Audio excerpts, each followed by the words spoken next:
when you consider it your friend, you're really in danger.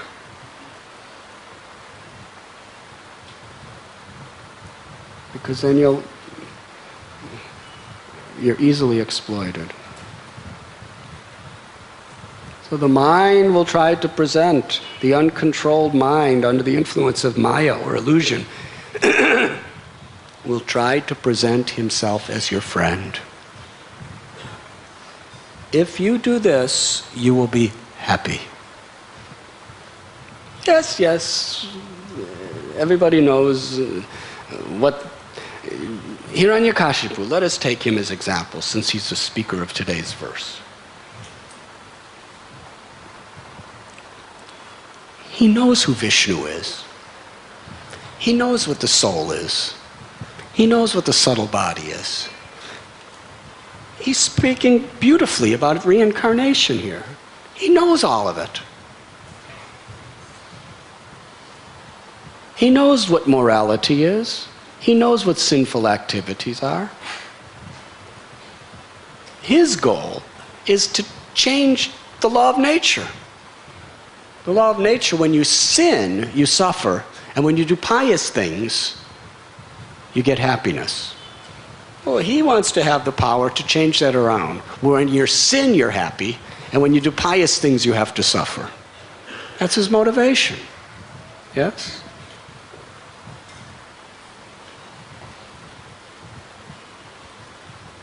And the demigods are the ones who are, controlling nature in such a way to reap the results of your good and bad karma. So because he's controlling the demigods, he actually feels he has the power to reverse. The more you sin, the more you're going to get prosperity and nice things. And why?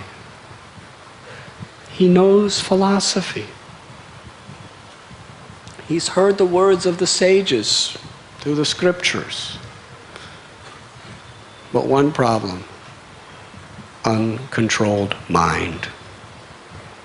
Such an enemy wants to distort everything for its own purposes.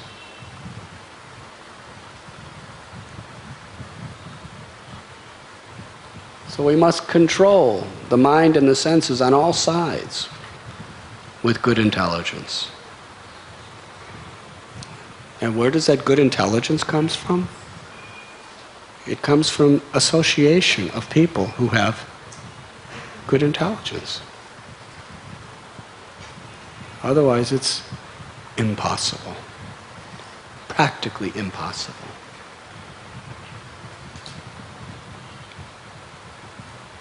Arjuna, he admits that this controlling the mind, it's more difficult than controlling the wind. Who could control the wind? America is the wealthiest country in the world. Biggest, not the largest in size, but the most sophisticated, powerful military in the world. Such unbelievable technology and science and everything else. But we read about all these hurricanes and tornadoes that come. What do? They know the hurricane's coming. They know days in advance. It's not a surprise attack. It's on its way to a major city. Even with the help of all the money and technology of every other nation in the world, they cannot stop a hurricane.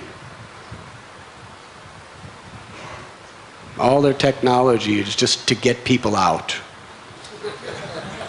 That's it. Just get out of here, it's coming.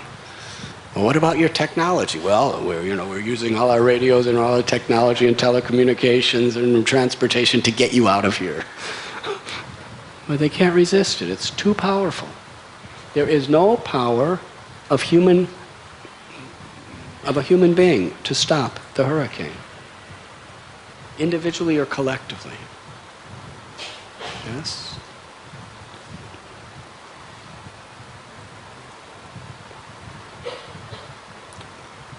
The mind is more difficult than to control the hurricane. In other words, it's humanly impossible without the help of God. Mayadhyakshena prakriti suyate sacharacharam. Krishna says with constant practice and detachment we could control the mind.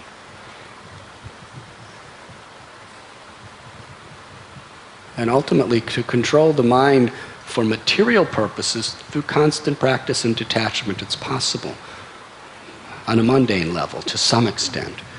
But to control the mind from giving in to the illusory energy of Maya, Daivi hesha gunamayi mama maya duratyaya. The only possibility is practice and detachment on the path of devotional service. Therefore, Srila Prabhupada explains that if we just engage the mind in the loving service of the Lord, then our intelligence becomes purified, and as our intelligence becomes purified, it actually finds shelter and direction from the Paramatma, the Super Soul. Dadami Buddhi Yogam Tam. If we give the mind a higher activity to meditate on, to think about, and to engage the senses in, then only can the mind give up these lower propensities. Param dristva nivartate. By giving the mind an experience of something higher. And that is why bhakti is so powerful. It's not just shutting off the mind, but it's engaging the mind. Impersonalist philosophy, voidist philosophy,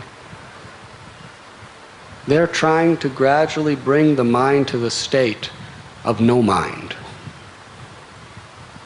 Just blank. But we see, even Vishwamitra Muni, even Sobari Muni, no one in this age of Kali could ever compete with them in regard to controlling the minds and senses. But even they fell victim to Maya.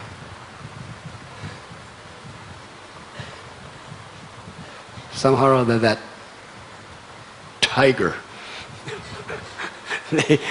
they built walls, thick walls to keep that tiger in. Yes?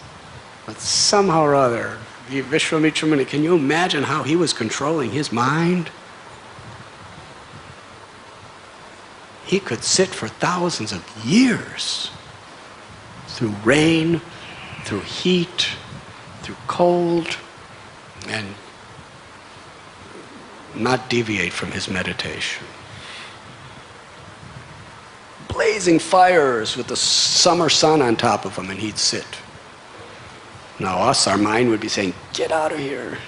This is fanatical, get out of here. But he just, throughout the summer, all winter, he'd break the ice of the Ganges and the Himalayas and go up to his neck and stand for 4 months. No eating. Now the mind screaming for stuff, right? But he really had that tiger of the mind under control.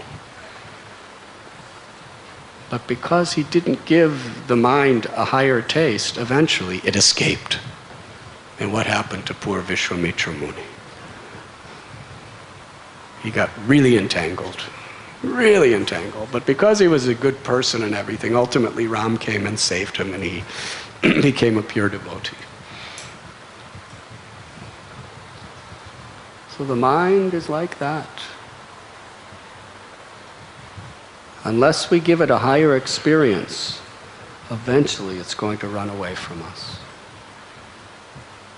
Ruya Krishnena param param tata. Even those who attain impersonal liberation,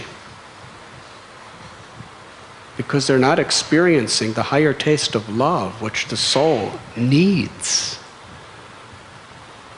Even from the Brahmajyoti, the spirit soul could come down under the captivity of the mind again. So somehow or other, to keep our mind connected to Krishna, to restrain tani saravani samyamya yukta asita matpara vasehi yasyandriyani tasya pragya pratishtata.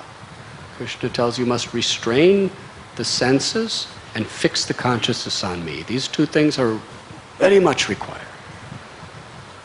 Yatato hyapikonteya purushasya vipaschata indriyani pramatini haranti prashabam mana. The mind senses are so strong and impetuous that they can carry even the mind of a man of discrimination away. Therefore, we must restrain the senses and fix the consciousness on Krishna. And we must be very alert, very vigilant. Prabhupada said, unless we're chanting our 16 rounds attentively, every day, at any moment, we could fall victim to Maya.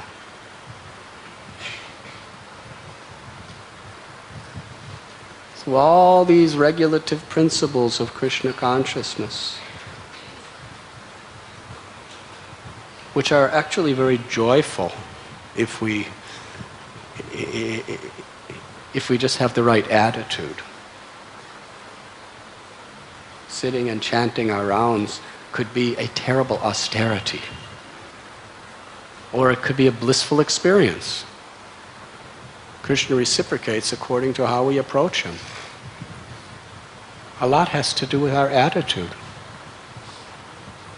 Krishna, today I'm going to chant Hare Krishna to please you, to purify my mind. I know it's going to be difficult. I know it's going to be an austerity. I don't want to sit here and do so many other things. My mind wants so many places, so many things to say and do, but I'm going to do it for you, Krishna. If we actually have the right attitude, then it's a very, very fulfilling, wonderful experience. And that is why association is so important for us. Proper association keeps our perceptions clear. Bharat Maharaj, he didn't have good association. He was alone, and he was so advanced. He was on the state of bhava. He was weeping. His hairs were standing on end. That was his state. He actually had preliminary love of God. But even then, Maya knew just how to get him.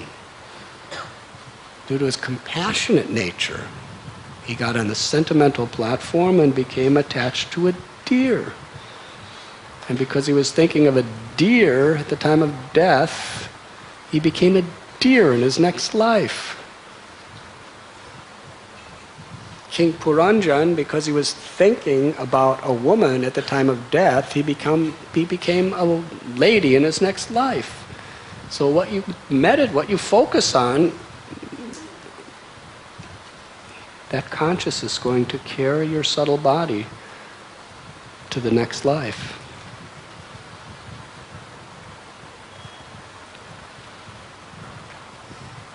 So Bharat Maharaj, if he just had some good association. Yes, one of his godbrothers would say, Bharat Prabhu.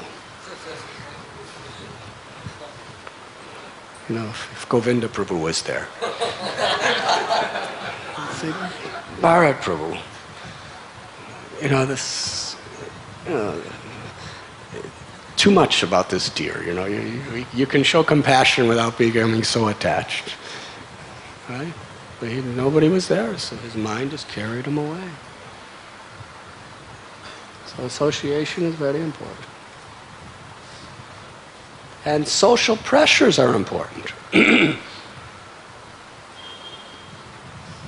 Some of the New Age ideas is forget all this control and discipline and social pressure and all this.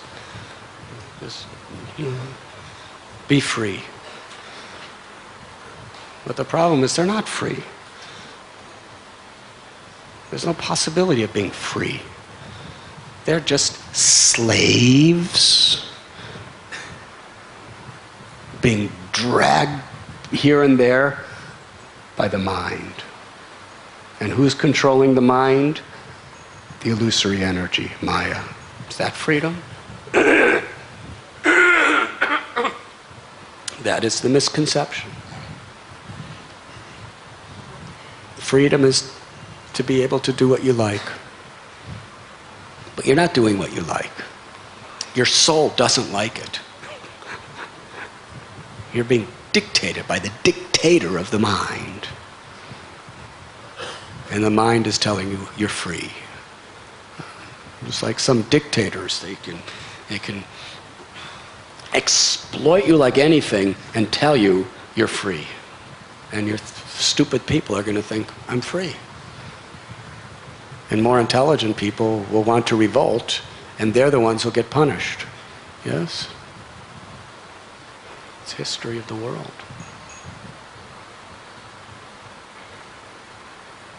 So this mind is a demoniac dictator. If it's not in connection, under the direction of the intelligence that's nourished by God. So this idea of freedom is nothing but the slavery of Maya.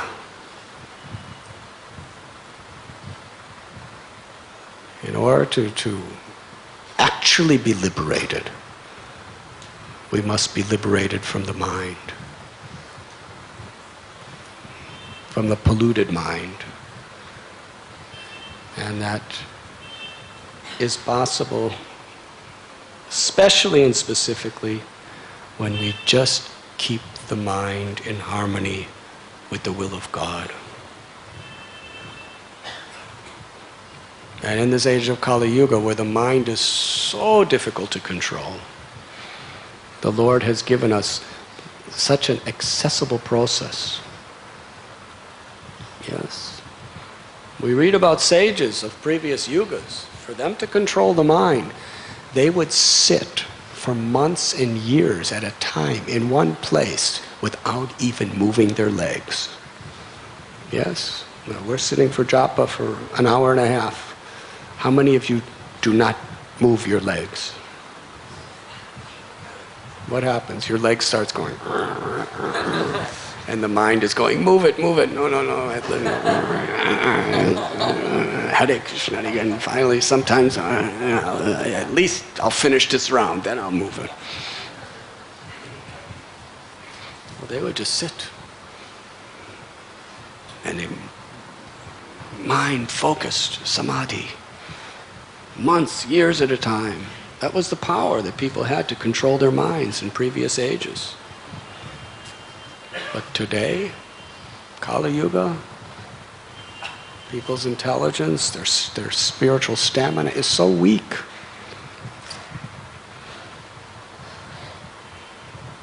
But there's one benediction. The full-fledged potency of God is within His name. Just chant. If you need to move your legs, move them. No problem. If you want to get up and walk and chant, then you can even do that. In fact, Lord Chaitanya is so kind that, you forget all the sitting. You can even dance when you're chanting. Somehow or other, just keep your mind in the focus in the holy name.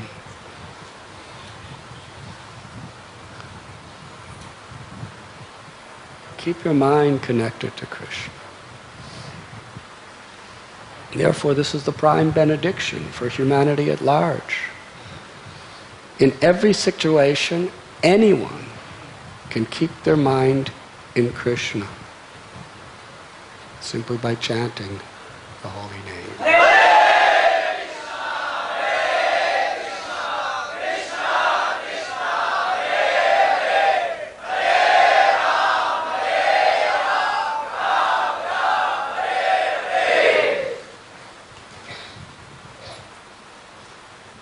But some austerity is there. If there wasn't some austerity, then there would be no expression of our devotion. So this restlessness of the mind for a devotee is actually a blessing. It's actually an opportunity to show that we're sincere. It's an opportunity to express our devotion.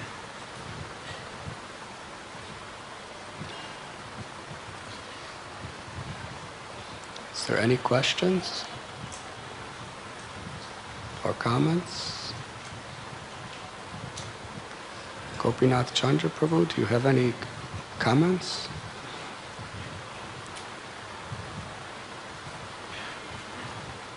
Microphone.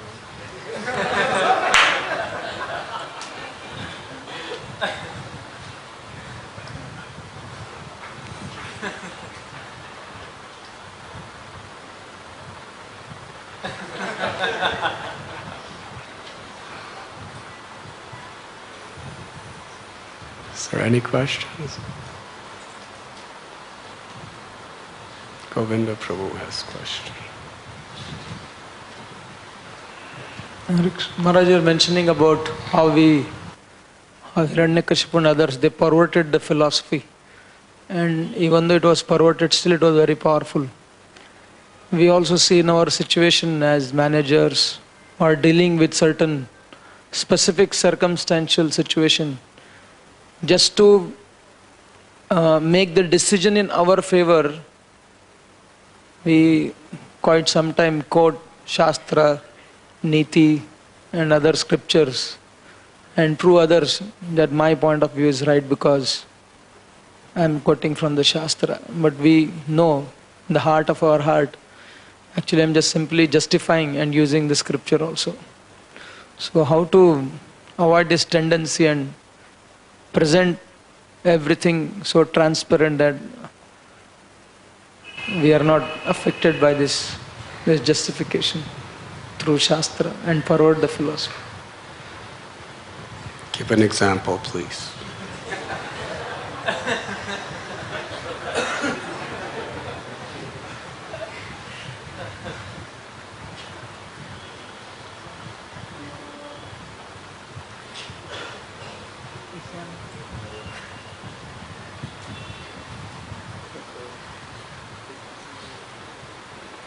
My thinking is stopped, Maharaj.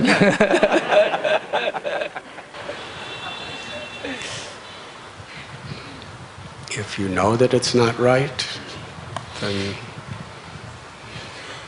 your integrity will be based on your speaking and acting according to what you know is correct. Because this sort of misrepresentation of the Word of God to fulfill some ulterior motive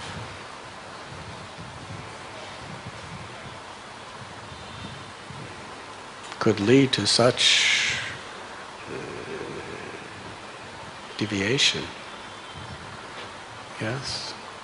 Ultimately, all of our spiritual advancement is based on how we please Krishna.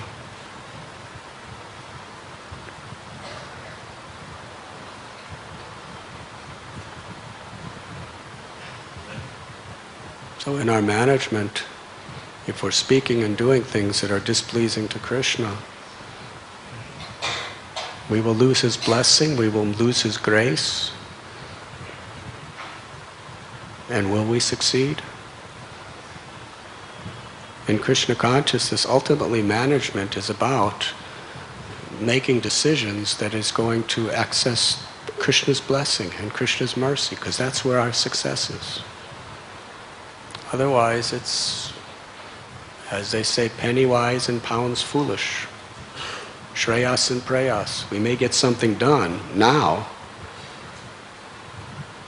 but in the future things are going to collapse miserably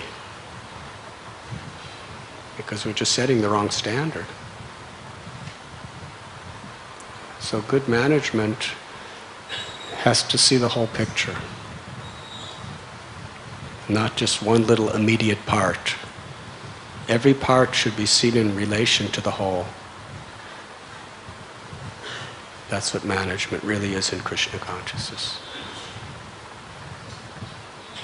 The future of any devotee's spiritual life and the future of the whole mission is based on how we are inspiring, empowering people in a way that is pleasing to Krishna. Yes? So if we are misrepresenting Krishna's words, we may get something done now, but you may be creating a culture that's full of very, very dangerous deviations in the future.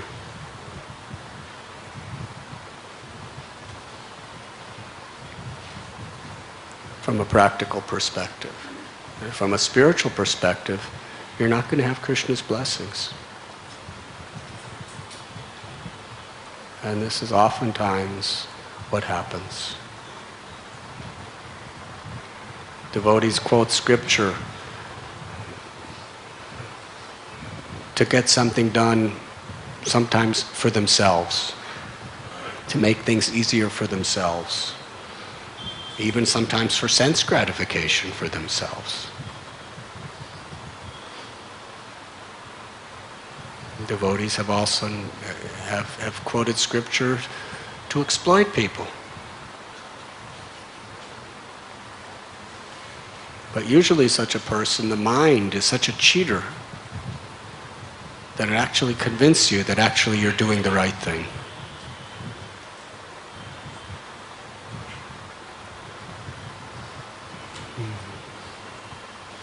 But there will be no auspicious future.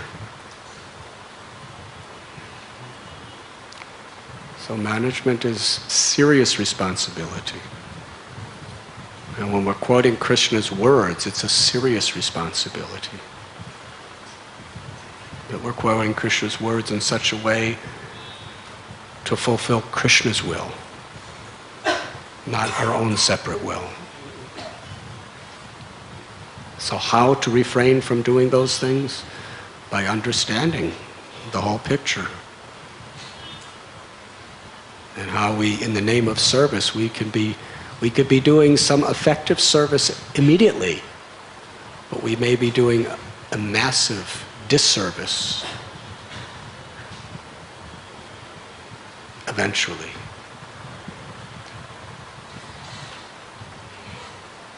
Does that answer your question? Still, we're waiting for your example.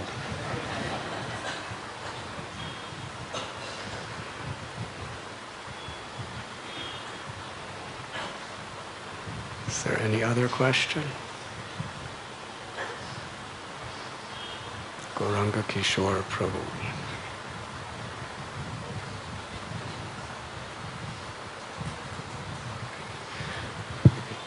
You were speaking about how, in regards to controlling the mind, how social pressure, it can also be a positive way of keeping people's minds under control. Could you explain that point a little further? And within ISKCON's history, you've seen that sometimes there is an unhealthy kind of social pressure, or maybe there wasn't, I don't know. According to modern sociology or psychology, they give the opposite perspective. So how do we know if a type of pressure is healthy or unhealthy, or how do we find the balance? Mahat sevam dwaram ahurava muktes tamo dwaram yoshita sangi sangam. By associating materialistic people, the doors to ignorance are opened because of the social pressures of being with those people. And by serving the will and associating with great souls, the doors to liberation are open. That is a law of nature. What we associate with, the pressures that come from that association will be what constitutes our consciousness.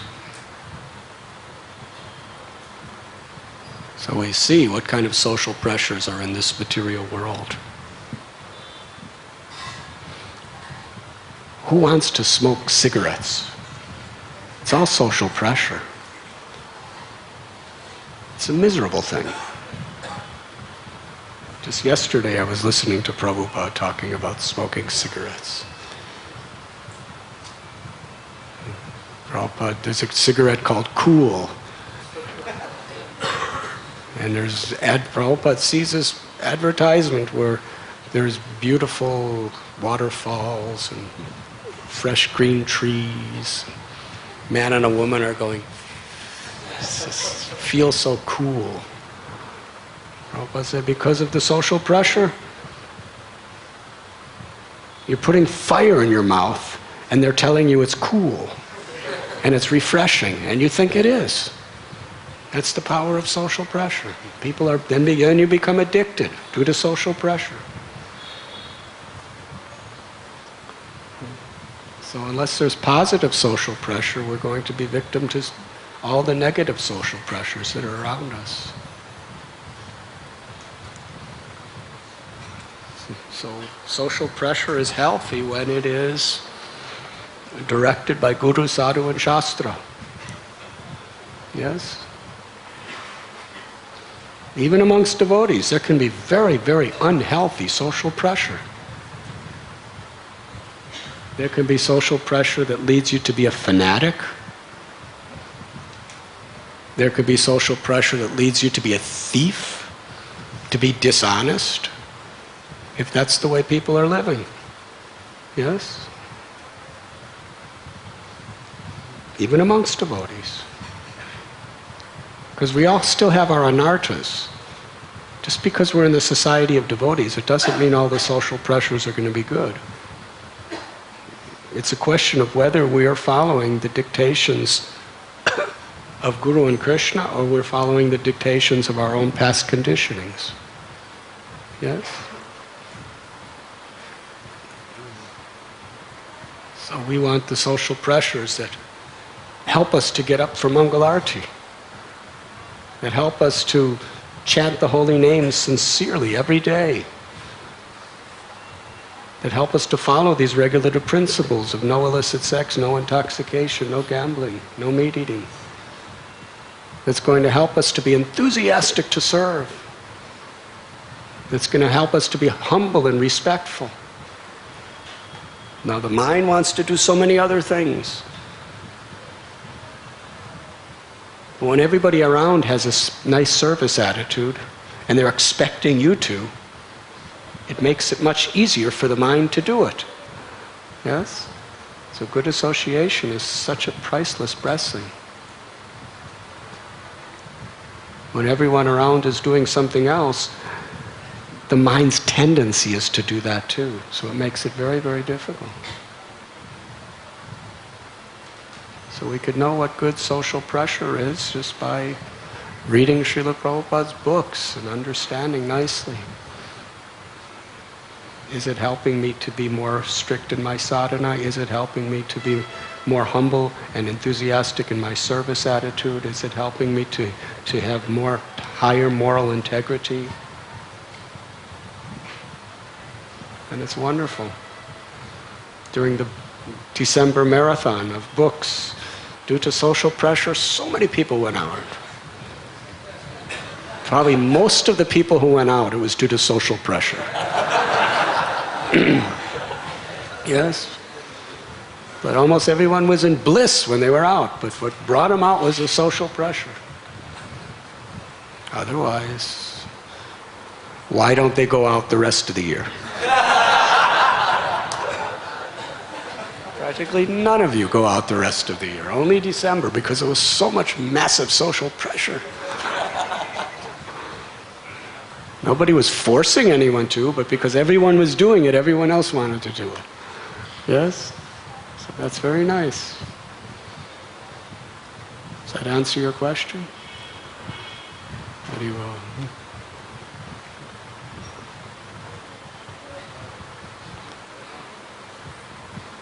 Radhe Shyam Prabhu. Hare Krishna. Thank you very much, Maharaj, for the very enlightening and enlivening class. Radhe Shyam Prabhu is very expert at creating social pressure.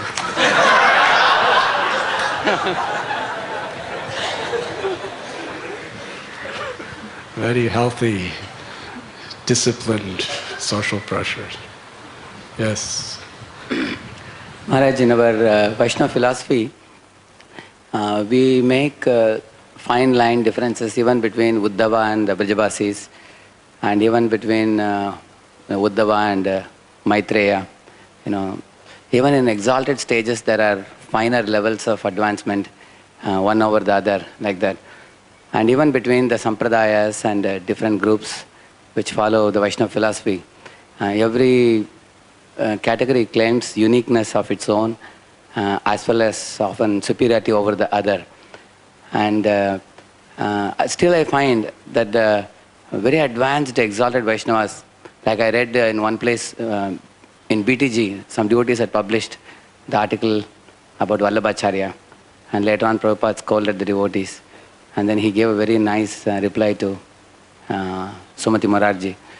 So I find that a fraction of very advanced Vaishnavas will know the differences, at the same time be very broad-minded. But when it comes down to the gross level of disciples of different gurus or different sampradayas or even different temples, so how you could give us some guideline how one can see the commonality in the Vaishnava culture, and though one may belong to certain category, Maharaj. Because I feel that at the gross level, you were explaining in the beginning of your talk today about I and mine and the enmity. Actually, I have not included at all the pseudo philosophies and the Mayavad and Buddhist and other types of philosophies at all. I am talking only within the purview of the Vaishnava circle. So while living with all these differences, I find that in Vaishnava philosophy sometimes the demarcation is so sharp.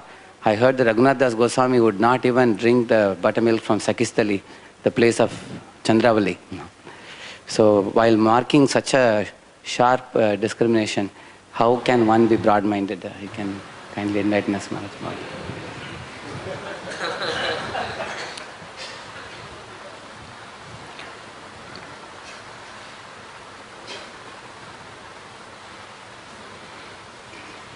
Raghunath Das Goswami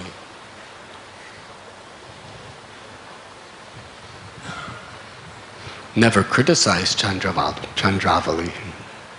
Yes?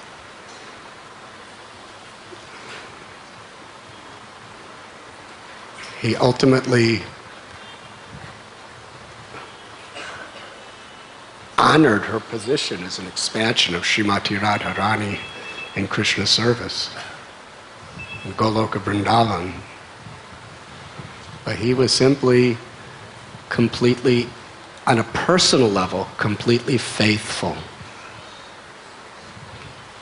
to his service to Rupa Goswami and Srimati Radharani. Yes? So in the same way, and this is the fine line, we should be faithful to our own path, even despite so many temptations and everything else.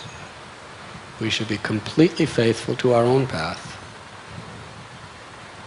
But within Vaishnava circles, we should be completely respectful to honor other people who are faithful to their path.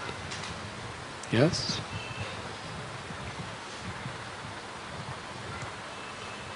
Raghunath Das Goswami was not blaspheming or fighting against the followers of Chandravali.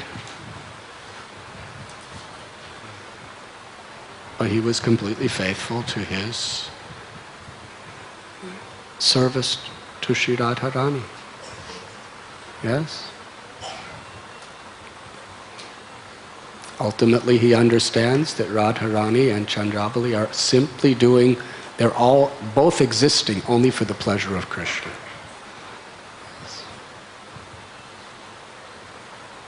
So there may be different sampradayas. There may be different spiritual preceptors within each sampradaya. And we should be faithful to our line, because that is how we're going to make spiritual progress. We may honor the Sri Sampradaya, the Nimbark Sampradaya, Ramanuja Sampradaya, Vishnu Swami Sampradaya. We may honor the Madhva Sampradaya as it stands in South India, but we are followers of Gaudiya Sampradaya. Yes? And we understand the special gift of Lord Chaitanya and Lord Nityananda Prabhu.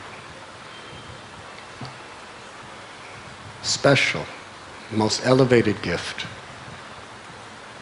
But in other sampradayas, they do not understand that special gift. But they're in a path that's going to take them back home, back to Godhead. Yes? So we honor them, but we follow our own path. And amongst spiritual masters, you'll please Krishna if you're faithful to your guru. It's not a matter of other gurus may or may not be as advanced or more advanced or less advanced. If the guru is properly within parampara, and Krishna has given you faith, and Krishna has given you that connection, if you're faithful, that's the way you're going to please Krishna and make spiritual progress. It's not a question of competition.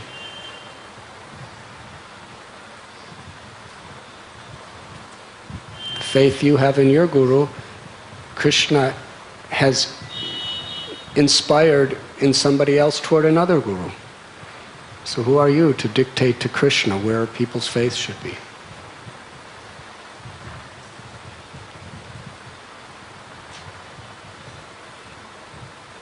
So we should be open and we should be respectful toward other Vaishnavas, but at the same time, we should be faithful.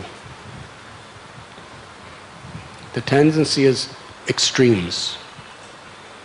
The tendency is to be respectful to other gurus means we give up our loyalty to our own and just start, surrendering to everybody. Right? And we see that's very common.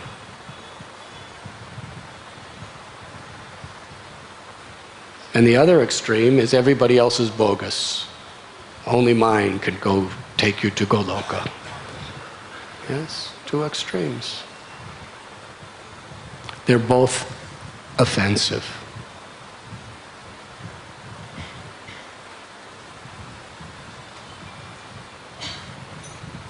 The middle path that pleases Krishna is to be completely faithful, loyal to the line God has given us, but at the same time honor the connection that others have.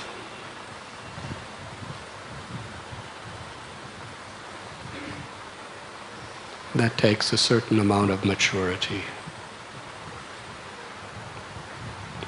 And sometimes Srila Prabhupada, because he saw such immense immaturity, he said, only listen to me, nobody else.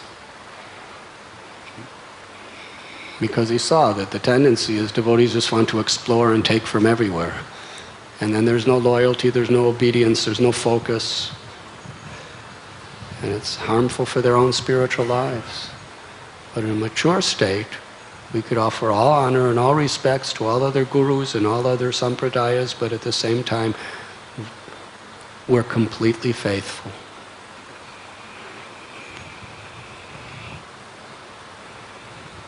Does that answer your question?